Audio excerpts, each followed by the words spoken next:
यहाँ पे x1 की जो वैल्यू लोगे वो x1 क्या तो पुराना ही मान जो अपने पास में वैल्यू दी हुई थी यानी माइनस का 2 यही लेना है। x2 का मान जो हमारे पास में सबसे लास्ट में मान आया है यानी ये मान हमें काम में लेना है यानी माइनस का 4.2 और 3 और x3 का मान वही जो सबसे लास्ट वाली वैल्यू थी 0.65। ये पता चला x2 का मान चेंज हो गया। पहले अपन लेते थे माइनस का 4, अब जो सबसे लास्ट में निकला है वो लेंगे अपन यहाँ पे। फिर से वही चीज़ है, put these value in equation 4, 5, 6 4, 5, 6 then we get तो क्या मिलेगा हमें R1, R2 और R3। तो हमें मिलेगा R1 का मान, R2 का मान और R3 का मान।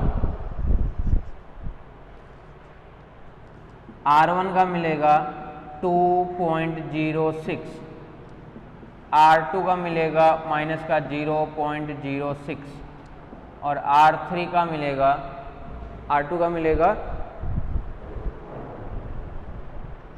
2.06 माइनस का 0.04 है सॉरी, और R3 का माइनस 1.43 माइनस 1.43 माइनस 1.43 माइनस 1.43। ठीक है, तो मान है निकालोगे ना आप लोग तो अपने आप आ जाएगा।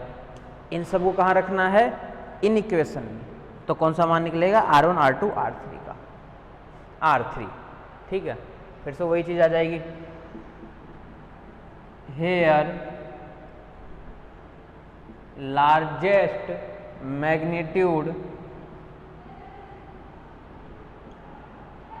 मैग्नीट्यूड कौन सा है, ये 2 है, ये 0 है, ये 1 है। मैग्नीट्यूड लेना है यानी मोड में लेना है, माइनस को भूल जाओ। तो ये नहीं लेना है यानी क्या लेना है, R1। It means we obtain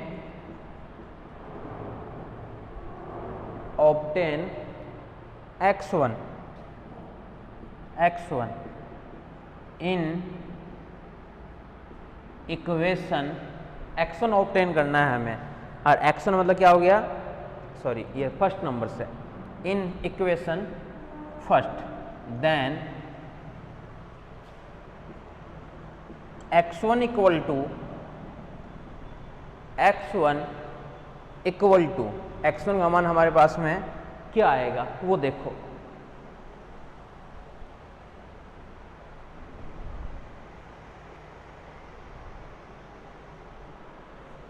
ठीक है, यहाँ से 1 नंबर पुट कर दिए तो x1 का मान क्या आएगा वो देखो। इस वाली इक्वेशन से x1 की वैल्यू क्या क्या आएगी देखो हमारे पास में, x1 1/11 माइनस का 31 माइनस 2x2 माइनस का 31 माइनस 2x2 माइनस का 2x2 और यहाँ से प्लस का 4x3 प्लस का 4x3 किसके अंदर रख दिए, x1 वाले के अंदर अपन पुट कर दिए। x1 के अंदर जैसे पुट कर दिए, इसको सॉल्व करना है और सॉल्व करके जो मान अपने पास में आएगा यहाँ से x1 का मान 5th अप्रोक्सीमेशन में वो क्या आएगा, वो अपने पास में आएगा माइनस का 1.812 माइनस का 1.812 ठीक है, आगे समझ में। अच्छा, अभी तो 5th तक पहुँचे हो, 5th का जो मान है वो आप लोग ये निकाल करके लाए हो। ठीक है,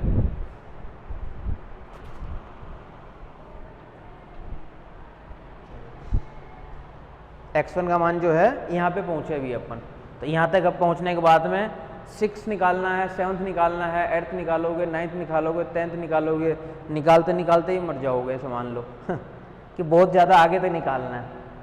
अब एग्ज़ाम में क्या होता है कि अपन 4-5 इटरेशन तो ऐसे दिखाते हैं प्रॉपर तरीके से, सेकेंड, थर्ड, फोर्थ, फिफ्थ, 6 मन करा 6 भी दिखा दो, 7th, जहाँ तक निकाल सकते हो आप लोग, 4 या 5 तो दिखाना है वैसे।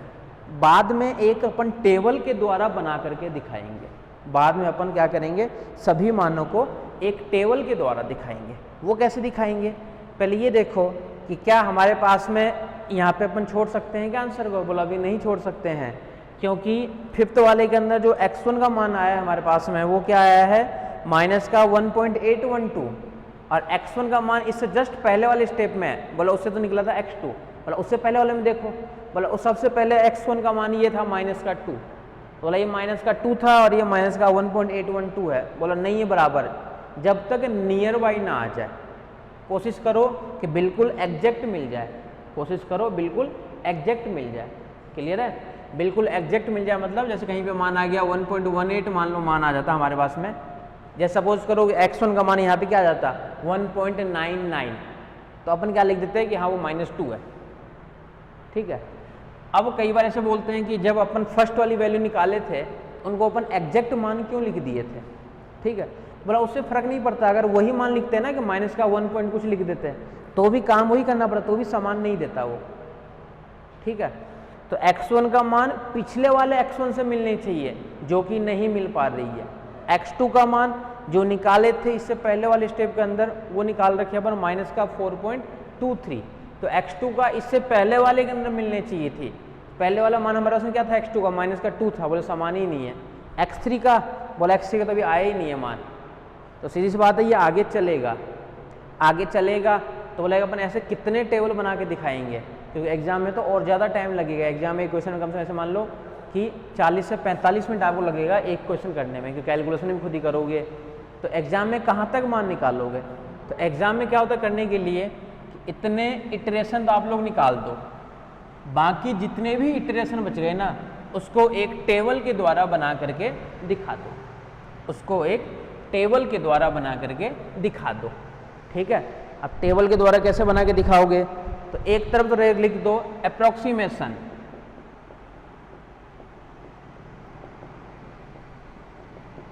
अप्रोक्सीमेशन एक तरफ तो आ जाएगा अप्रोक्सीमेशन, और फिर x1 x2 x3 डाल दो एक तरफ, यानी x1 x2 और डाल दो x3, ठीक है, क्लियर है। अब कैलकुलेटर से आपको डायरेक्ट काम करना है, ये सब थ्योरी वगैरह कुछ नहीं लिखनी है, कैलकुलेटर लो सीधा सीधा देखो, x1 का मान ये आ गया, कहाँ तक निकाल लिए, 5 तक निकाल लिए, तो बोला अब किस में जाएंगे, बोला अब जाएंगे अपन 6 अप्रोक्सीमेशन में, जाएंगे 6 अप्रोक्सीमेशन में। तो अपन अब लिखेंगे कैसे डायरेक्ट, तो अपने पास में जो 6 पे जाने के लिए अपने पास में लेटेस्ट वैल्यू क्या होगी, देखो मैं एक बार रफली यहाँ पे लिख देता हूँ कि अपने पास में x1 का मान तो सबसे लेटेस्ट मान क्या है, माइनस का 1.812, ये है हमारे पास में x1 का मान। x2 का सबसे लेटेस्ट मान वो अलग ऊपर वाले से निकला था क्या, माइनस का 4.23, ये था मान हमारे पास में x2 का। x3 का, बोला x3 का मान निकला ही नहीं था, यानी पुराना मान ही चलेगा, अब पुराना मान क्या था 0.65, ये सब रखोगे फिर से इसके अंदर R1 R2 R3 में, कोई ना कोई मिलेगा, फिर से हो सकता है R1 मिल जाए, हो सकता है R2 मिल जाए, हो सकता है R3 मिल जाए। अगर R3 मिलेगा तो फिर से निकालोगे x3, इसी टाइप से निकालोगे, और जो मान लेटेस्ट आएगा वो वैल्यूज की जगह आपको लिखनी है। जैसे मान लो 6 अप्रोक्सीमेशन में जा रहे हो आप लोग, ठीक है, तो ये तो निकलेगा नहीं, यानी लार्जेस्ट जो मैग्नीट्यूड है ना ये नहीं रहेगा, ये तो बोला वही रहेगा अभी भी। x2 में देख लो, x2 में क्या कुछ चेंज होता है क्या, x2 भी चेंज नहीं होगा, x2 भी बोला कि वही रहेगा आपके पास में। x3 वाला जो मान होगा ना, यानी सीधी सी बात है जब ये इसके अंदर रखोगे ना इन इक्वेशन में, तो आपके पास में R3 सबसे मैक्सिमम मान देगा, और अगर R3 देगा तो इसका मतलब क्या होगा कि आप लोग वैल्यू निकालोगे x3 के लिए, और अगर x3 के लिए निकालोगे तो x1 x2 तो पुराने वाले मान ही काम में आएंगे। अगर x3 के लिए निकालोगे तो x1 x2 के जो मान है वो पुराने वालों को ही काम में लेना है, नए वैल्यू को काम में नहीं लेनी है, आपको नई वैल्यू को काम में नहीं लेनी है। अब नए मान जब निकालोगे वो यहाँ से मिलेगा 0.51, 0.51, ये हमारे पास में एक वैल्यू और आ गई x3 की, ठीक है। उसके बाद में क्या होता है जब कैलकुलेटर से करोगे ना तो डायरेक्ट करोगे, इतना कैलकुलेशन नहीं करोगे, कैलकुलेशन से बच जाओगे, क्योंकि हमें ऐसे मान लो 10 नंबर का क्वेश्चन आता है ना, हर क्वेश्चन में 10 अप्रोक्सीमेशन तो ऐसे मान लो निकालना ही है कम से कम। 10th अप्रोक्सीमेशन तो आपको निकालना ही पड़ेगा, हर अप्रोक्सीमेशन एक एक नंबर के। 10 अप्रोक्सीमेशन निकालने के बाद में अगर मान लगभग बराबर भी होता है ना, तो अपन वहीं पे छोड़ देते हैं कि हाँ, जैसे मान लो इसका मान ये आ गया, पुराना मान कुछ और था, तो अपन बोलेंगे ठीक है, चलो यहीं तक ठीक है। क्लियर है? अब ये मान सारे के सारे फिर से उठा के किस में डालोगे, इन्हीं इक्वेशन में डालोगे, R1 में, R2 में और R3 में। इन तीनों मानों को फिर से डालोगे R1 में, R2 में और R3 में, तो हमारे पास में क्या मिलेगा, फिर अपन जाएंगे 7th अप्रोक्सीमेशन पे। 7th अप्रोक्सीमेशन पे जाओगे, 7th अप्रोक्सीमेशन पे जब जाओगे तो उससे हमें x2 मिलेगा, मतलब R2 मिलेगा लार्जेस्ट, यानी बोला ये तो रहेगा एज इट इज, ठीक है, x3 भी रहेगा एज इट इज, इसका मान चेंज होगा x2 वाला, वो करके देखोगे तो पता चल जाएगा। और x2 का जो चेंज होगा वो मिलेगा माइनस का 4.16। तो 10 तक तो आप लोग देखो ही मत कि वैल्यू जो है वो बराबर है या बराबर नहीं है। 10 के बाद में देखो कि इक्वल आ रही है या फिर इक्वल नहीं आ रही है। तो 10 तक तो आपको निकालना ही है किसी भी हालत में। 6 निकाल लिए, 7th निकाल लिए। अब 7th निकालने के बाद में ये देखो कि इसके तीनों मान पिछले तीनों मान के बराबर है क्या। बोला कि एक तो आ रहा है माइनस का 1.812, ठीक है, तो बोला ये तो अभी लेटेस्ट वैल्यू नहीं है, ये देखो इसके साथ में नहीं मिल रहा है, और ये 0.51 वो तो एक पुराना मान ले रखे हैं, तो ये भी नहीं मिल रहा है अभी। फिर किस पे जाओगे, 9th पे जाओगे, 8th पे जाओगे, सॉरी सबसे पहले, उसके बाद तो जब 8th पे जाओगे, 8वें नंबर पे, तब क्या मिलेगा, माइनस का 1.875, यानी x1 निकलेगा वहां से, और ये भी एज इट इज रहेगा और ये भी एज इट इज रहेगा।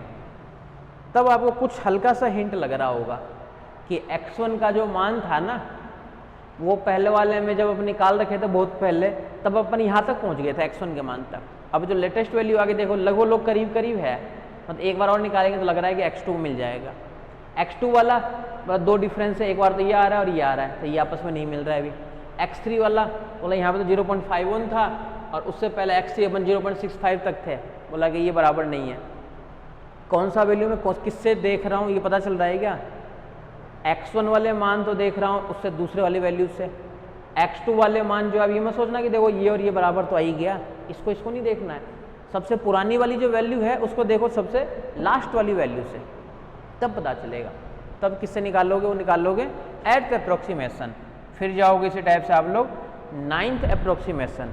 जब 9th में जाओगे तो 9th में जाओगे तो x3 देगा, यानी यहाँ से मिलेगा 875 माइनस का 4.16, ठीक है, और लास्ट वाला जो है वो चेंज देगा, ये मिलेगा 0.552।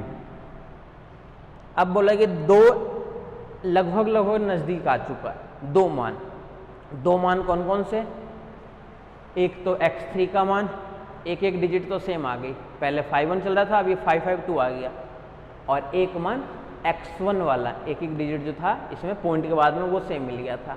इसमें बोला एक डिजिट सेम नहीं मिल रहा, क्योंकि एक तो 1 आ गया, पहले 2 था, 2 से फिर अपन डायरेक्ट 1 पे आ गए, तो लगे और चलो आगे। मतलब जब और आगे जाओगे तब जाओगे आप लोग 10th अप्रोक्सीमेशन में, और ये तीनों के तीनों मान उठा के कहाँ पे डालोगे, इसके अंदर, तो आपको मिलेगा तीनों में से एक मान जो सबसे बड़ा मान मिलेगा, उस वैल्यू को फिर से पुट करेंगे, तब अपन निकालेंगे 10th अप्रोक्सीमेशन। और 10th में क्या है, वो मान x2 का चेंज देगा, ठीक है, और x2 को देखो कितना चेंज देगा, 875, और ये रहेगा एज इट इज 0.552, और x2 का जो चेंज देगा वो देगा माइनस का 4.1851, ठीक है। अब तीनों में एक डिजिट समान आ गई, अब तीनों में एक डिजिट समान आ चुकी है हमारे पास में। देख लो चाहे से एक बार, x1 का मान 8 पॉइंट के बाद में 8, x2 का पॉइंट के बाद में 1616 तो ठे ही, इसके बाद देखो 1 8, एक और समान दे दिया। x3 में मतलब 5 और 5 एक मान हमारे को समान दे दिया। ठीक है। तो 10 तक तो आपको निकालने ही है, और लग रहा है कि और टाइम हमारे पास में है, तब आप लोग 11th पे भी चले जाओ, 12th पे भी चले जाओ, 13 पे चले जाओ, जहाँ पे पूरा एग्जैक्ट नहीं मिलता है, जब तक मान आप लोग रखते जाओ, जब तक मान आप लोगों को रखते रहना है। यहाँ पे भी छोड़ सकते हो, क्योंकि लगभग जो है ना ये समान हो चुका है। लेकिन फिर भी मान लो सपोज करो अपन 11th अप्रोक्सीमेशन में चलते हैं, 11th अप्रोक्सीमेशन में चलते हैं 5 6 5 5 5 6 5, ये सेम रहेगा, ये भी सेम रहेगा 5 5 2। तो इस पे फिर देखो ये मान हमें अलग दे दिया मान। इसी प्रकार नेक्स्ट पे चलोगे, किस पे चलोगे, 12 पे चलोगे, तो 12 पे कौन सा मान अलग हो रहा है वो मैं बता देता हूँ।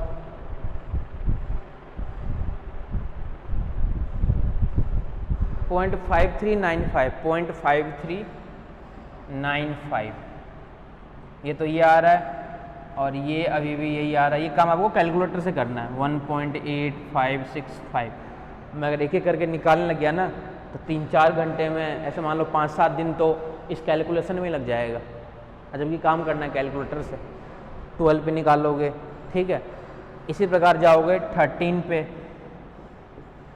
तो 13 पे जो हमारे पास वैल्यू मिलेगी ना वो मिलेगी माइनस का 4.1793, ये तो चेंज हो जाएगा, और ये वही मिलेगा 5395 माइनस का 1.8565। अच्छा, ये जो मैं लिख रहा हूँ ना, हो सकता है किसी के कैलकुलेटर से जो को अगर काम कर रहे होंगे ना, तो हो सकता है किसी के 41802 आ जाए, कुछ और आ जाए। तो ये मत सोचना कि क्या बोलते हैं हम गलत निकाल रहे हैं, अपन इससे मिलाने की कोशिश करें। ये तो कैलकुलेशन मेरा किया हुआ है, ठीक है, मेरा किया हुआ मतलब बुक वाली कैलकुलेशन है ये। हो सकता है कोई मान अलग भी आ रहा हो, तो आपका कैलकुलेशन जो भी आएगा वो सही आएगा, क्योंकि अपन कैलकुलेटर से काम करेंगे। ये मान आ गया। 13 पे चले गए, 14 पे मान लो चले गए, तो 14 पे देखो कौन कौन सा मान अलग देगा। 8621 8621, और ये अभी भी सेम रहेगा 4.1793 0.5395। 15 पे जब जाओगे 8631 5432 5432, ये रहेगा अभी 4.1793। इसको करोगे माइनस का 1.8621। आगे चलते रहो, तो ये छोड़ने का तरीका है। कहाँ तक छोड़ें, तो 10 तक भी आप लोग छोड़ सकते थे, 10 तक भी छोड़ सकते थे। आगे करोगे मान लो तो जैसे 15 तक पहुँच गए, बोला कि सर अब छोड़ सकते हैं क्या 15 पे, बोला 15 वाले पे देख लो। देखना कैसे है, दो चेंजिंग जो वैल्यू है पूरे टेबल में, वो दोनों वैल्यू लगभग समान होनी चाहिए। इसमें क्या है 8621 862185, ये दो चेंजिंग वैल्यू है, दोनों चेंजिंग वैल्यू है ना। एक है माइनस का 1.8565, एक है माइनस का 1.8621। तो दो चेंज, फिर ये वैल्यू तो फिर से वही थी, तो दो चेंजिंग मान समान होनी चाहिए। और समान तो नहीं है लेकिन लगभग बराबर है, क्योंकि देखो 5 से ज़्यादा नंबर है तो इसको अपन 6 लिख सकते हैं। तो बोला सर इसको भी तो लिख सकते हैं, 6 से 5 से ज़्यादा इसको 7 लिख सकते हैं, तो उससे फ़र्क नहीं पड़ता, लगभग समान होनी चाहिए। नहीं हो रहा है 16 कर लो, 17 कर लो, जितना टाइम है उसके अकॉर्डिंग काम होता है इसके अंदर। 10 तक कर लिए, 15 तक कर लिए, और टाइम है 20 तक कर लो, 25 तक कर लो, ख़त्म ही नहीं है कहीं पे। सारे जो मान है वो एग्जैक्ट मान तो आप लोग 20-22 तक जब करते हैं ना, तब जाकर पूरा एग्जैक्ट मान तो हमें प्राप्त होता है, ठीक है। तो इस वाले में देख लो, इसमें तो दो चेंजिंग मान है, ये वाले। इस वाले में दो चेंजिंग वैल्यू कौन कौन सी है, बोला ये तो सेम था, ये दोनों है चेंजिंग मान, बाकी तो फिर वही चल रहा है ना।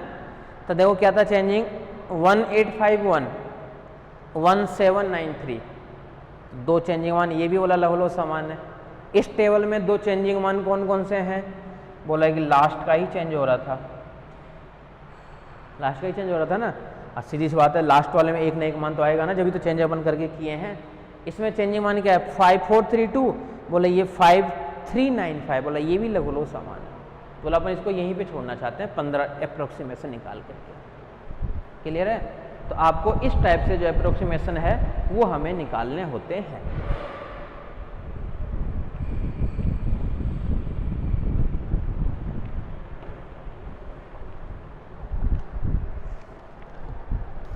ठीक है, तो इसी टाइप से आपको कंप्लीट काम करने हैं। ठीक है, सबसे पहले देखो अप्रोक्सीमेशन कितने निकालने हैं हमें, और उस अप्रोक्सीमेशन निकालने के बाद में फिर हमें चेक करना होता है, कि कौन सी जो वैल्यू है वो आपके पास में काम में लेनी है। ठीक है,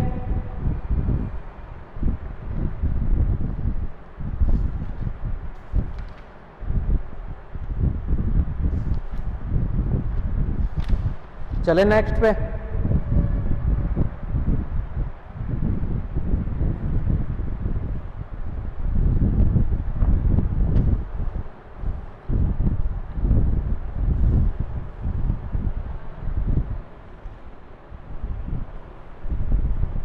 तो ये था हमारे पास में रिलैक्सेशन मेथड,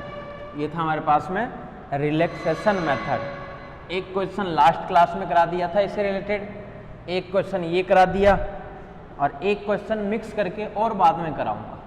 हर मेथड के 3 क्वेश्चन कराऊंगा। ठीक है, क्योंकि काम सम में एक ही काम करना है, काम सम में वही करना है ना, इक्वेशन के ऊपर चेंज करेगा, तो काम सम में एक ही करना है। ठीक है, तो 2-2 तो अभी कराऊंगा, और एक क्वेश्चन क्या होता है कि जब यूनिट कंप्लीट हो जाती है ना, उसके बाद में क्या होता है कि जो भी 2-4 क्वेश्चन और बुक में नहीं है मान लो जो, और वो क्वेश्चन मान लो आए हुए हैं, उसको अपन और डिस्कशन करेंगे बाद में। बाकी सब में काम एक ही तरीके से करना है। तो पहले 4 या 5 अप्रोक्सीमेशन निकाल लो, और उसके बाद में क्या करना है आपको, इस वाले से मान रख के आप लोग टेबल बना करके ऐसे वैल्यू लिख दो। ठीक है,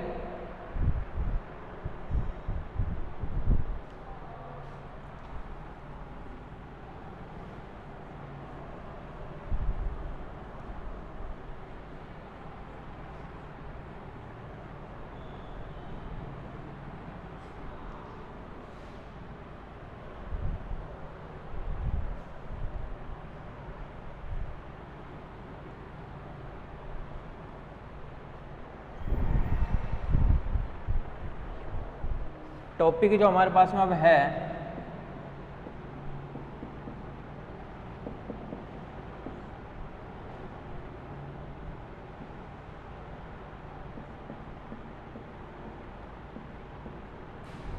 Gauss Jordan method.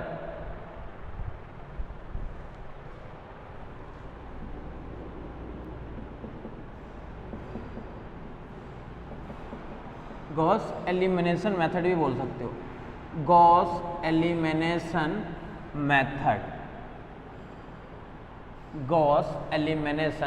Method. Clear है? गॉस एलिमिनेशन मेथड से पहले आपको कुछ चीज़ें पता होनी चाहिए। ठीक है, गॉस जॉर्डन एलिमिनेशन मेथड से पहले, गॉस मेथड जो गॉस एलिमिनेशन मेथड था हमारे पास में बीएससी के अंदर, उसको अपन कैसे सॉल्व करते थे, किसी को पता हो तो? अपन क्या करते थे, अपने पास लीनियर इक्वेशन दी हुई रहती थी, उन लीनियर इक्वेशन को सॉल्व करके पहले वाले से अपन निकालते थे किसका मान, x1 का मान, x1 की वैल्यू निकालते थे, वो पुट कर देते थे अपन नीचे वाली इक्वेशन के अंदर, फिर x2 का, फिर नीचे वाले के अंदर, फिर x3 का, फिर नीचे वाले के अंदर, तो ऊपर से हमें वैल्यू जो थी वो प्राप्त हो जाती थी। तो गॉस जॉर्डन एलिमिनेशन मेथड, ये मेथड भी इनवर्स फाइंड करने का मेथड है। ये मेथड भी अपन इससे क्या निकालेंगे, इनवर्स ही निकालेंगे इस वाले मेथड से भी। इनवर्स किसका निकालेंगे, तो किसी भी एक मैट्रिक्स के लिए अपन इनवर्स फाइंड कर सकते हैं गॉस जॉर्डन मेथड से इनवर्स फाइंड कर सकते हैं, साथ में उसको अपन वैल्यू फाइंड भी कर सकते हैं।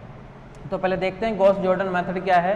उससे पहले बीच में जब थ्योरी लिखूंगा अभी मैं 2-4 लाइन, उसके बीच में काम आएगा एक तो ऑगमेंटेड मैट्रिक्स,